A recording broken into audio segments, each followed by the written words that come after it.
দেয় না, পুরো জায়গাটায় দে, আর একটু দে, সামনের দিকে দে। আরে সবগুলো হবে না, কম কম করে দে। এই আমি বলছি আরে আমার মাঝখানে না দিলে চারিদিকে সমান হয়ে যাবে তো।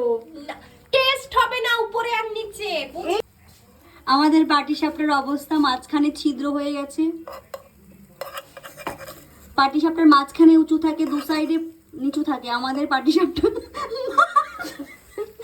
মাঝখানে নিচু, দু সাইডে উঁচু। এই অনেকক্ষণ ধরে পুড়েছে, ঠিক আছে, এখন একটু লেলিয়ে গেছে।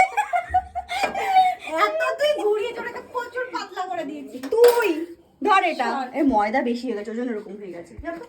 সে যাই হোক বাবা, তাহলে একটু ভাজ, একটু ভাজ, সাদা সাদা হয়ে গেছে। দেখতে যেমনই হোক, ওপর দিয়ে ভালো হয়েছে, ভেতরে যেমনই হোক এইটা দেখতে ভালো হয়েছে। তো ধোয়া উঠছে সুন্দর, কিন্তু এটা বেঁচে গেছে, তাই জন্য গোলা রুটি বানিয়ে দেওয়া হচ্ছে। এখানে কিছু ওয়েস্ট করা যাবে না, কষ্টায় বানিয়েছিল। ওয়েস্ট করা যাবে না, গোলা রুটি হচ্ছে।